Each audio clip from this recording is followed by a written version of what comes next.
الحمد لله نحمده ونستعينه ونستغفره ونؤمن به ونتوكل عليه ونعوذ بالله من شرور أنفسنا ومن سيئات أعمالنا من يهده الله فلا مضل له ومن يضلل فلا هادي له ونشهد أن لا إله إلا الله وحده لا شريك له ونشهد أن سيدنا وسندنا ونبينا ومولانا محمدا عبده ورسوله أرسله الله إلى كافة للناس بشيرا ونذيرا وداعيا إلى الله بإذنه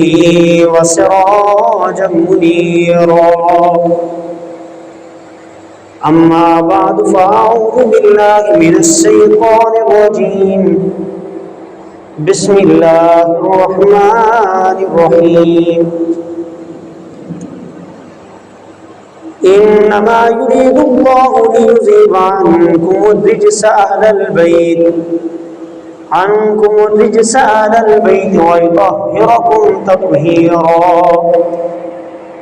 وقال النبي صلى الله عليه وسلم أحب الله لما يغزوكم من نعمتي وأحبوني لحب الله وأحب أهل بيتي لحبي صدق الله مولانا العلي العظيم وصدق رسوله النبي الكريم ونحن على ذلك لمن الشاهدين والشاكرين والحمد لله رب العالمين. انتہائی واجب الاحترام قابل قدر دوستوں بزرگوں، آج میں آپ کے سامنے نواسہ رسول جگر گوشہ بطول حضرت حسین رضی اللہ عنہ کے فضائل و مناقب و شہادت کے حوالے سے گفتگو کرنا چاہتا ہوں. دعا ہے کہ اللہ تعالی مجھے حق سچ کہنے کی اور اللہ تعالی ہم سب کو سمجھنے کی توفیق عطا فرمائے، اور اللہ تعالی ہم سب کے دلوں کے اندر صحابہ و اہل بیت کی محبت پیدا فرمائے. حضرت حسین رضی اللہ عنہ کی ولادت سے چند روز پہلے حضرت ام فضل بنت حارث رضی اللہ عنہ حضور صلی اللہ علیہ وسلم کے پاس تشریف لاتی ہیں اور کہتی ہیں کہ میں نے ایک بڑا برا خواب دیکھا ہے. حضور صلی اللہ علیہ وسلم نے فرمایا بیان کیجئے. وہ کہنے لگی بہت ہی سخت خواب ہے. تو حضور صلی اللہ علیہ وسلم نے فرمایا نہیں، بیان کرو. انہوں نے کہا کہ آپ کے جسم سے گوشت کا ایک ٹکڑا کٹ کر میری گود میں گرا ہے. تو حضور صلی اللہ علیہ وسلم نے فرمایا یہ برا خواب نہیں، یہ تو اچھا خواب ہے. وہ اس طرح کہ حضرت فاطمہ جو میری بیٹی ہے اس کے گھر میں ایک بچہ پیدا ہوگا، تیری گود میں پرورش پائے گا. پھر اس کے بعد حضرت حسین رضی اللہ عنہ پیدا ہوئے اور ان کی گود میں پرورش پائی. یہ خواب تھا. اور حضرت حسین رضی اللہ عنہ کی جو پیدائش ہے وہ 5 شعبان 4 ہجری میں ہوئی، اور حضور صلی اللہ علیہ وسلم کی وفات ربیع الاول 11 ہجری میں ہوئی. تو تو تقریباً 7 سال کا عرصہ حضور صلی اللہ علیہ وسلم کے ساتھ انہوں نے گزارا، اور پیدائش کے بعد حضور صلی اللہ علیہ وسلم نے ہی ان کے کان میں اذان دی، عقیقہ فرمایا، اور اسی طرح تحنیک کا عمل فرمایا، اپنے لعاب دہن ان کے منہ میں ڈالا، اور اسی طرح حضور صلی اللہ علیہ وسلم نے حضرت حسین رضی اللہ عنہ سے بڑی محبت کا اظہار فرمایا، اور یہاں تک فرمایا حسین منی وانا من حسین، حسین مجھ سے اور میں حسین سے ہوں، اور فرمایا کہ جو حسین سے محبت رکھے اللہ اس سے محبت رکھے، اور اسی طرح حضور صلی اللہ علیہ وسلم نے فرمایا الحسن والحسین سیدا شباب اہل الجنہ، حسن اور حسین جنت کے نوجوانوں کے سردار ہیں، اور ایک حدیث میں فرمایا من سرہ ان ينظر الى رجل من الجنۃ، جو شخص چاہتا ہے کہ جنتیوں میں سے ایک آدمی کو دیکھے تو اس کو چاہیے کہ حسین کو دیکھ لے، اور بھی اس کے علاوہ سینکڑوں فضائل حضور صلی اللہ علیہ وسلم کی زبان مبارک سے حضرت حسین رضی اللہ عنہ کے لیے ثابت ہے، اور حضور صلی اللہ علیہ وسلم کے ساتھ جو 7 سال کا عرصہ گزارا تو حضور صلی اللہ علیہ وسلم جب دنیا سے رخصت ہوئے تو ان سے بہت خوش تھے، بہت محبت فرماتے تھے حضور صلی اللہ علیہ وسلم، حتیٰ کہ اپنے کندھوں پر ان کو سوار کرتے۔ ایک مرتبہ خطبہ کے دوران وہ آئے، حضرت حسن و حسین گر رہے تھے تو حضور صلی اللہ علیہ وسلم نے خطبہ کو چھوڑ کر ممبر پر اپنے پاس بٹھایا۔ پھر حضور صلی اللہ علیہ وسلم کی وفات کے بعد حضرت ابوبکر صدیق رضی اللہ عنہ بھی ان سے بہت محبت فرماتے اور تلقین فرماتے صحابہ کو کہ اہل بیت سے محبت رکھو، حسن و حسین سے محبت فرماتے۔ اور پھر جب حضرت عمر رضی اللہ عنہ کی خلافت کا زمانہ آیا تو حضرت عمر رضی اللہ عنہ نے ان کا وظیفہ مقرر کیا حضرت علی کے وظیفہ کے برابر ہے، اور ایک مرتبہ کچھ جوڑے آئے، وہ کپڑے وغیرہ کا سامان آیا تو سب کو کپڑے دیے لیکن حضرت حسن و حسین کو نہیں دیے، کہا کہ یہ ان کے شان نہیں ہے کہ ان کو اس طرح کے کپڑے دیے جائیں، اور پھر یمن سے ان کے لیے اسپیشل ان کے لیے جوڑے بنوائے جو ان کی شان تھے،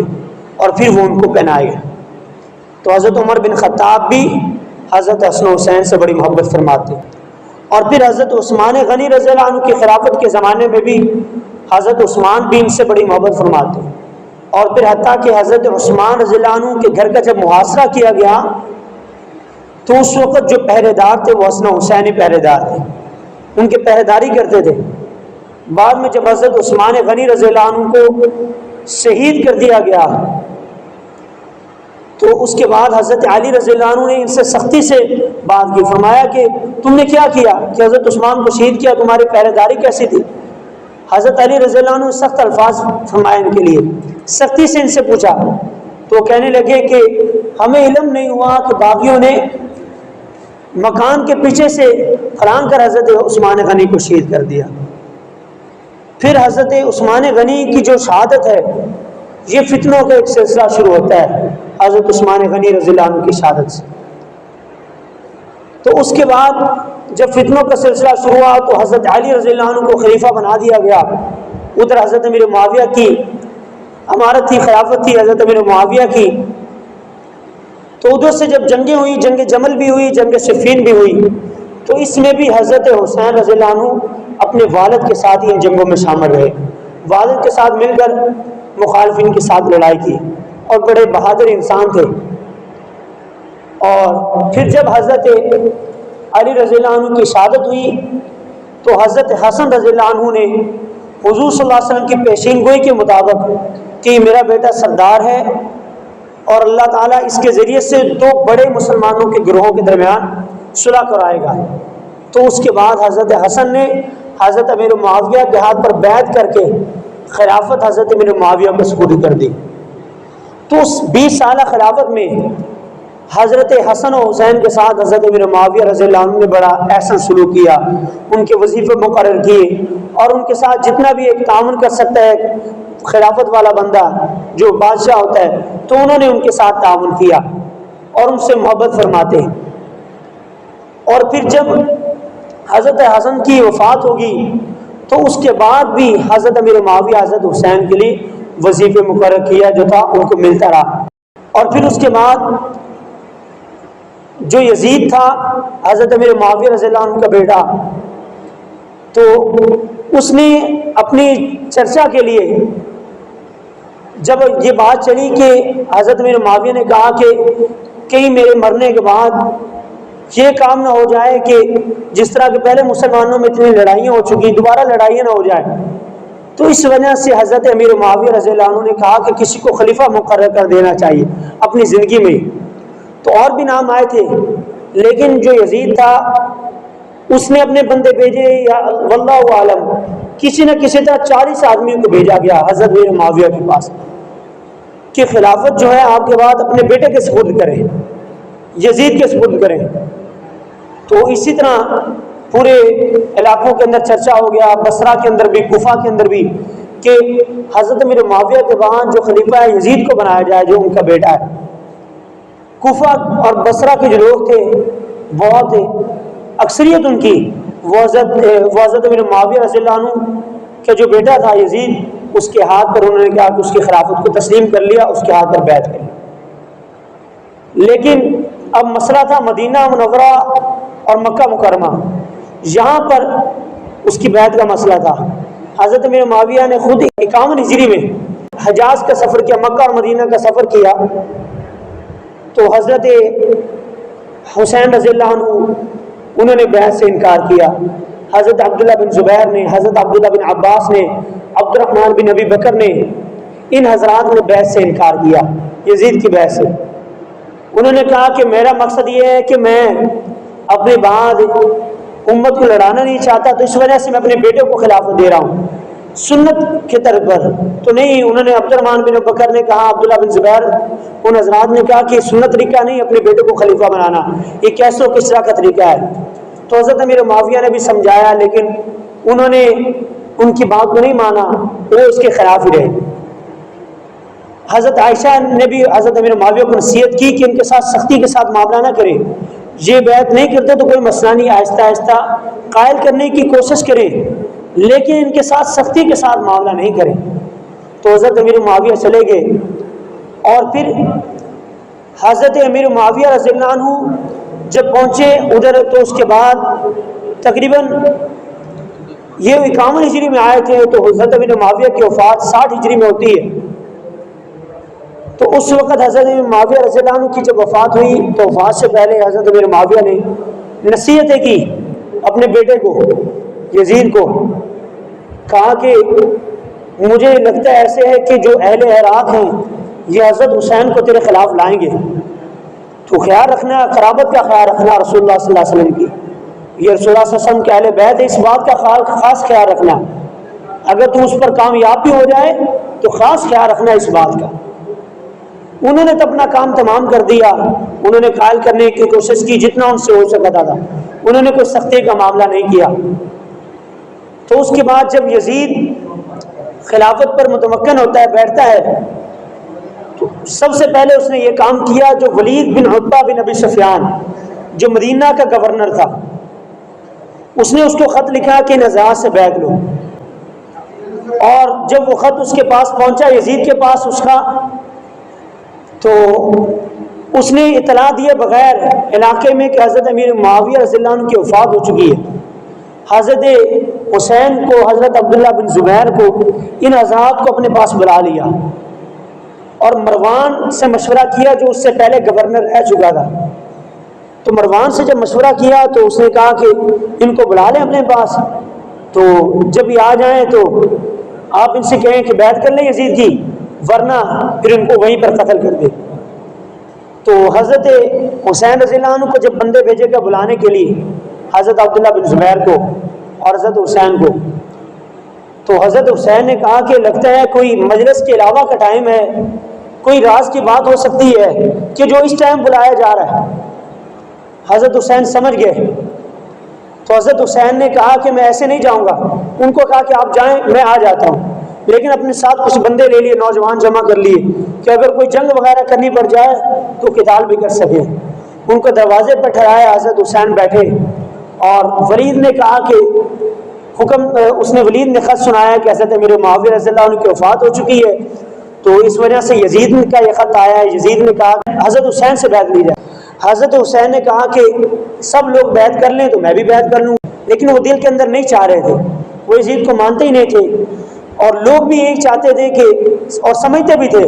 کہ حضرت امیر معاویہ کے بعد اگر خلافت کا کسی کو صحیح معنی میں حق ہے تو وہ حضرت حسین رضی اللہ عنہ ہے، اور ویسے بھی نواسہ رسول ہے، اہل بیت ہے، پھر صحابی رسول بھی ہے۔ تو حضرت امیر معاویہ تو خیر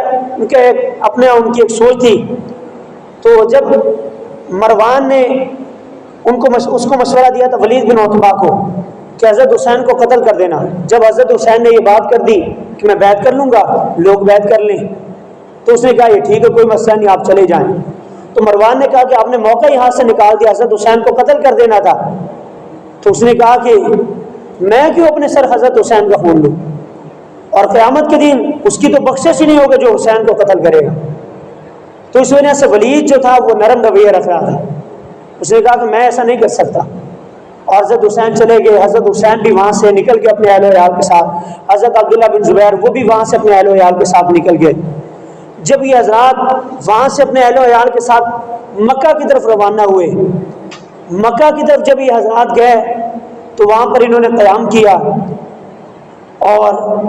ادھر یزید کو جب پتہ چلا کہ حضرات وہاں سے نکل چکے ہیں تو ولید بن عتبہ وہ نرمی کر رہا ہے حضرت حسین کے ساتھ، ان کو کچھ کہہ نہیں رہا، تو اس نے اس کو معزول کیا، اور وہاں پر عمر بن سعید اس کو گورنر مقرر کیا، اور فوج کے گورنر عمر بن زبیر حضرت عبداللہ بن زبیر رضی اللہ عنہ کا سگا بھائی تھا، اور ان کی آپس میں لڑائی رہتی تھی، تو فوج پر اس کو مقرر کیا کہ عبداللہ بن زبیر کے ساتھ جب یہ لڑائی کرے گا تو سخت لڑائی کرے گا، کیونکہ ان کی آپس میں دشمنی ہے۔ تو عبداللہ بن زبیر کا جو بھائی تھا اس کو فوج پر مقرر کیا، اور عمر بن سعید کو وہاں پر گورنر بنا دیا، ولید بن عتبہ کو معزول کر دیا کیونکہ وہ لڑائی نہیں چاہ رہے تھے۔ تو اس کے بعد پھر جو عمر بن زبیر حضرت عبداللہ بن زبیر کا بھائی، وہ اپنے گورنر کے مشورے سے ایک لشکر لے کر حضرت عبداللہ بن زبیر سے جنگ کے لیے آیا، اور مکہ میں جانے لگا تو لوگوں نے کہا کہ جناب ادھر نہ جائیں، وہاں پر مکہ ہے، اور مکہ میں قتال سے منع کیا گیا ہے، وہ امن کی جگہ ہے۔ تو اس نے اپنی طویلیں گڑنا شروع کی، وہ اپنے 200 سواروں کے ساتھ، غالباً 200 سوار تھے، ان کو ساتھ لے کر گیا۔ تو حضرت عبداللہ بن زبیر سے کہنے لگا کہ اپنے آپ کو خود بخود ہی حوالے کر دو، لیکن عبداللہ بن زبیر نے ان کا مقابلہ کیا اس کا، اور اس کو شکست دی، اور حضرت حسین بھی وہاں پر پہنچے۔ تو حضرت حسین رضی اللہ عنہ کے پاس جب وہاں پر پہنچے، قیام کیا، تو وہاں پر لوگ زیارت کے لیے آنے لگے، حضرت حسین رضی اللہ عنہ سے ملاقات کے لیے آنے لگے۔ تو اس وقت یہ صورتحال، اور ادھر سے پھر کوفہ کی طرف سے جو شیعہ تھے تو ان کا اکٹھ ہوا، انہوں نے کہا کہ حضرت حسین کو بلایا جائے، ان کے ہاتھ پر ہم بیعت کریں، کیونکہ حضرت علی کا جو دارالخلافہ تھا وہ کوفہ ہی تھا، اور کوفہ کے اندر حضرت علی اور حضرت حسین ان کے محبین زیادہ تھے۔ انہوں نے خط لکھے، بہت سارے خطوط لکھے، اور حضرت حسین رضی اللہ عنہ کے پاس جب اتنے خط پہنچے، حضرت حسین بھی پریشان کہ یہ اب صورتحال ہے کہ مسلمان جو ادھر کوفہ اور بصرہ کے وہ تو سب یزید کے خلاف ہیں، وہ تو میرے ہاتھ پر بیعت کرنا چاہتے ہیں۔ لیکن حضرت عبداللہ بن عباس نے بھی سمجھایا، حضرت جعفر نے بھی سمجھایا، دوسرے حضرات نے بھی سمجھایا کہ حضرت یہ وہی لوگ ہیں جنہوں نے آپ کے باپ کو شہید کر دیا تھا، یہ آپ کے ساتھ ہمدردی کا اظہار کریے، منافق لوگ ہیں، آپ ان کے پاس نہ جائیں۔ تو لیکن حضرت حسین نے کہا کہ میرے پاس اتنے خط آ چکے، میں اس کا خیال رکھوں گا،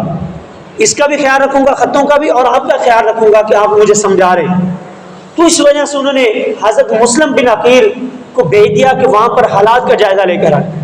جب مسلم بن عقیل پہنچے، قیام کیا، ملاقات کی، لوگ جوق دور جوق آ رہے حضرت حسین کے لیے بیعت کر رہے ہیں حضرت مسلم بن عقیل کے ہاتھ پر، 18,000 لوگوں نے بیعت کی۔ اب یہ صورتحال ادھر سے لوگ حضرت حسین کے ساتھ ہیں، حضرت حسین ادھر بیٹھے، اور جب یہ 18,000 لوگوں نے بیعت کر لی، ادھر سے یزید کو بھی علم ہو گیا کہ یہاں پر تو بیعت ہو رہی میرے خلاف، تو یزید نے ادھر کے جو گورنر تھے ان کو معزول کیا، نعمان بن بشیر رضی اللہ عنہ، وہ صحابی تھے، وہ نرم رویہ اپنا رہے تھے، وہ تو نہیں چاہ رہے تھے کہ حضرت حسین کو یعنی اہل بیت میرے ہاتھوں سے اہل بیت کا خون ہو۔ تو نعمان بن بشیر کو معزول کیا، عبداللہ بن زیاد کو وہاں پر گورنر بنا دیا. تو عبداللہ بن زیاد وہ جابر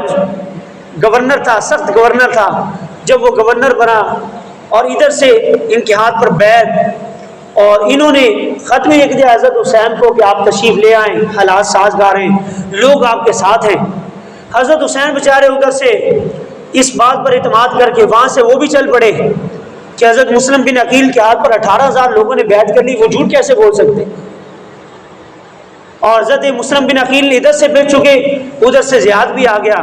لوگ تو منتظر تھے اس بات کے کہ حضرت حسین آئیں گے، اور بہت سارے لوگ حضرت حسین کو نام تو سنا تھا، پتا تھا نواسہ رسول ہے، لیکن شکل تو نہیں پہچانتے تھے، دیکھا ہی نہیں تھا حضرت حسین کو. بیعت کیا رکھی تھی حضرت مسلم بن عقیل کے ہاتھ پر ان کی طرف سے. جب زیاد آیا، عبداللہ ابن زیاد آیا، تو وہ اپنے چہرے کو چھپا کر آیا کہ لوگوں کو پتہ نہ چلے. لوگوں نے تو کہا مرحبا ابن یا رسول اللہ، رسول اللہ صلی اللہ علیہ وسلم کے نواسے کو مرحبا، خوش آمدید کا. لیکن جب اس نے اچانک سے نقاب اتارا اپنا، تو وہ تو عبداللہ بن زیاد تھا. لوگوں کو اس نے ڈرایا، اور اس وقت انہوں نے اس نے ہانی بن عروہ ان کو بلایا اور ان کے ساتھ ظلم کیا. اور جب ظلم کیا تو لوگ ان کے قبیلہ کے اس کے محل کے گرد جمع ہو گئے کہ عبداللہ بن زیاد کو مارا جائے، لڑائی کی جائے. اور مسلم بن عقیل کو جب یہ پتہ چلا کہ لوگ جو ان کے خلاف آ چکے ہیں، تو انہوں نے کہا اب یہ موقع غنیمت ہے. تو اس وجہ سے وہ بھی اس کے خلاف آ گئے. جتنے بھی لوگ تھے 4-5 ہزار لوگ جمع ہوئے، انہوں نے سب نے محاصرہ کر لیا. اور اندر صرف 18 بندے تھے. 18 بندے تھے. اب یہ صورتحال تھی کہ وہ ان کو مار سکتے تھے. تو عبداللہ ابن زیاد جو تھا، اس نے یہ چال چلی، جو قبیلہ کے جو معتبر لوگ تھے ان سے کہا کہ آپ ان کو اپنے قبیلے کا واسطہ دیں اور ان کو لالچ دے لوگوں کو. اور اوپر کھڑے ہوئے انہوں نے لوگوں کو لالچ دی. اور پھر یہی اتنا بڑا لشکر تھا، 4-5 ہزار کا لشکر ہے، اس سے بھی زیادہ کو ہوگا. جب ان کو لالچیں دی گئی اور قبیلہ کا اپنا خوف دلایا گیا، بادشاہ کی اطاعت کیا ہے، جس طرح بھی انہوں نے اپنا ایک حکومتوں کے اندر جس طرح ہوتا ہے، انہوں نے لالچ دی اور باتیں بتائیں، اور وہ لوگ پیچھے ہٹتے گئے. اور لوگ اتنے پیچھے ہٹے کہ حتیٰ کہ صرف 18 بندے ان کے ساتھ ہیں. صرف 18، 4-5 ہزار کا لشکر تھا، صرف 18 بندے بھی ان کے ساتھ رہ گئے. اور پھر مسلم بن عقیل نے کہا کہ یہ کیا صورتحال ہوگی. جب وہ پیچھے ہٹے، دروازے پر پہنچے، آگے آئے، تو وہ 18 بندے بھی ساتھ چھوڑ دیے. اور پھر مسلم بن عقیل جس کے ہاتھ پر 18,000 لوگوں نے بیعت کی تھی، وہ اب گلیوں میں پھر رہا ہے، کوئی ان کو پوچھنے والا نہیں، کوئی پانی پلانے کے لیے تیار نہیں ہے. وہ ایک عورت کے گھر رکے، ایک عورت کے دروازے پر بیٹھے. اس نے پوچھا کیا کام ہے، پانی پلایا، پیاس لگی تھی، اور کہا کہ اب جاؤ. وہ کہنے لگے کہ میرے ساتھ یہ ظلم ہو گیا، ابھی مجھے کوئی جانتا نہیں، ابھی میرے طرف کوئی نہیں آ رہا ہے، تو مجھے اپنے گھر میں پناہ دو. اس عورت نے بھی پناہ دی. اس عورت کے پناہ دینے کے بعد اس کے بیٹے نے مخبری کر دی، کیونکہ اس نے عبداللہ بن زیاد نے جب موقع کا پتہ چل گیا کہ اب لوگ تو ساتھ چھوڑ چکے، اب مسلم بن عقیل اکیلے، اور کہا کہ جس گھر میں مل جائیں گے تو اس کو امان نہیں دیا جائے گا، اس کو بھی قتل کر دیا جائے گا. تو ان کی مخبری ہو گئی. پھر ان کو پکڑ لیا گیا، اور پھر حضرت مسلم بن عقیل کے ساتھ ادھر ظلم کیا گیا، مارا گیا حضرت مسلم بن عقیل کو. اور پھر وہاں اوپر سے حضرت مسلم بن عقیل کو جب گرانے لگے تو کہا کہ کوئی آپ کی وصیت ہو. ایک تو قرض کی وصیت کی کہ فلاں بندے کے میں نے قرض دیا ہے تو قرض دے ادا کیا جائے، اور دوسری وصیت یہ کی کہ میرے حالات کی خبر حضرت حسین کو پہنچائی جائے. تو حضرت مسلم بن عقیل کو وہاں پر سے ان کو گرا کر شہید کر دیا گیا. اور یہ دردناک منظر، اور حضرت حسین اپنے اہل و عیال کے ساتھ تشریف لا رہے ہیں. اور جب راستے میں حضرت حسین کو اطلاع ملی تو حضرت حسین نے ساتھیوں کے ساتھ مشورہ کیا. تو مسلم بن عقیل کے جو رشتہ دار تھے انہوں نے کہا کہ ہم واپس نہیں جائیں گے، اب ان کے ساتھ لڑائی کریں گے. اب حضرت حسین نے بھی پہلے ارادہ بنایا، لیکن کہا کہ اب مسلم بن عقیل تو ہماری زندگی کا کیا فائدہ، وہ بھی چلے گئے تو اب ہم بھی لڑائی کریں گے. حضرت حسین نے لوگوں کے حالات سے پوچھتے رہے. ایک فزدق شاعر سے ملاقات ہوئی، شاعر تھا. جب اس سے ملاقات ہوئی تو اس سے صورتحال پوچھی تو کہنے لگا کہ لوگوں کے دل آپ کے ساتھ ہیں لیکن تلواریں بنو امیہ کے ساتھ ہیں. لوگ دلوں سے تو آپ سے محبت کرتے ہیں لیکن تلوار کے ساتھ آپ کے ساتھ مل کے لڑنے کے لیے کوئی تیار نہیں، لیکن تلواریں آپ کے خلاف ہوگی ان کی، تو اس وجہ سے آپ بہتر ہے کہ آپ واپس چلے جائیں۔ لیکن حضرت حسین نے کہا کہ جو تقدیر ہے وہ کر رہے گی۔ اس کی وجہ ایک یہ بھی بیان کی جاتی ہے کہ حضرت حسین نے کہا کہ میں نے ایک خواب دیکھا ہے، تو فرزدق شاعر سے ہی کہا، اس نے کہا کہ آپ اپنا خواب بتائیں، تو کہا کہ میں خواب نہیں بتلاؤں گا کسی کو، تو خواب انہوں نے نہیں بتلایا، تو اسی کے متعلق خواب تھا کہ پیچھے نہ ہٹنے کے، اور کہا کہ تقدیر کے اندر لکھا وہ کر رہے گا، تو خواب اپنا کسی سے انہوں نے نہیں بتلایا۔ تو حضرت حسین اسی طرح چلتے رہے، اور اوپر سے حضرت مسلم بن عقیل کو شہید کر دیا گیا، اور ان کا جو قاصد تھا جو انہوں نے بعد کے اندر بھیجا، کوفہ کے نام خط لکھا کوفہ کے لوگوں کے لیے، جس کے اندر ان کو ڈرایا اور بتایا گیا کہ بھئی تمہیں میرے ساتھ کیا کیا۔ تو جو ان کا قاصد تھا قیس غالباً اس کا نام تھا، جب وہ قیس ادھر پہنچے تو عبداللہ بن زیاد اس نے پکڑ لیا ان کو بھی، اور کہا کہ چھت پر کھڑے ہو کر حضرت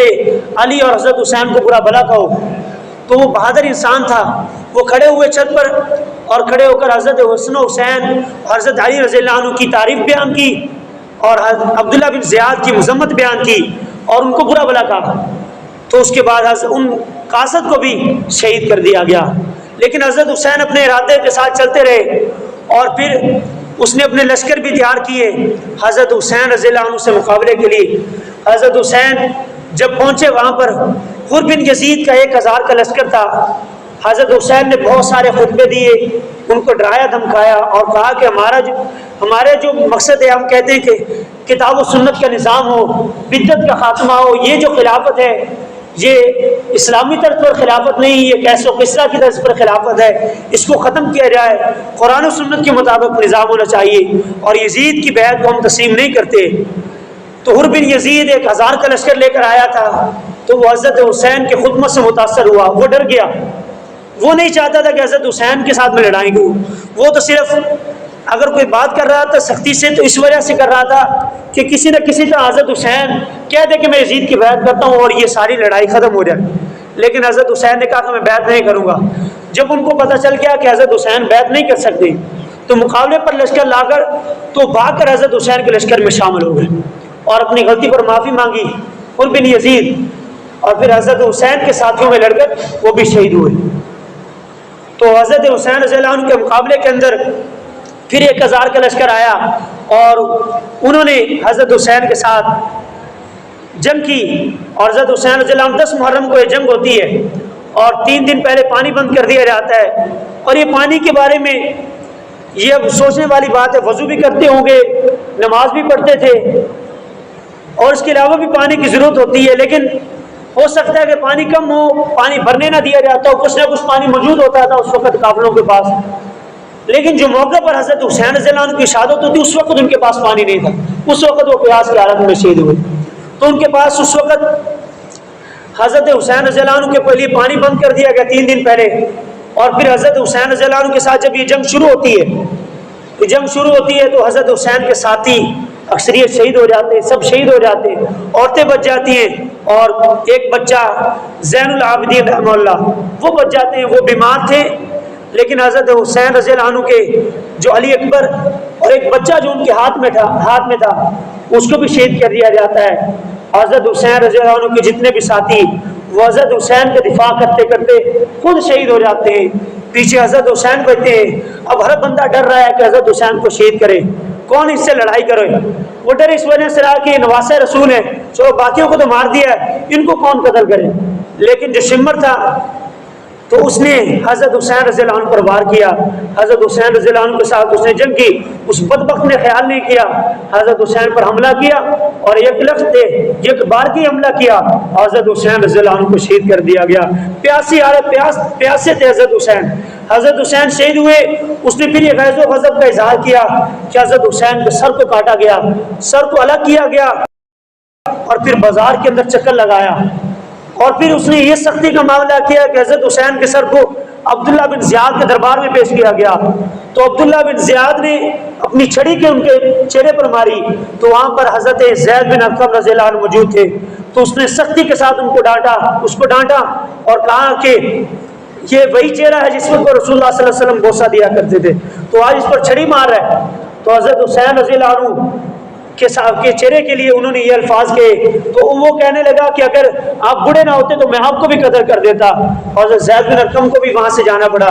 پھر اس سر کو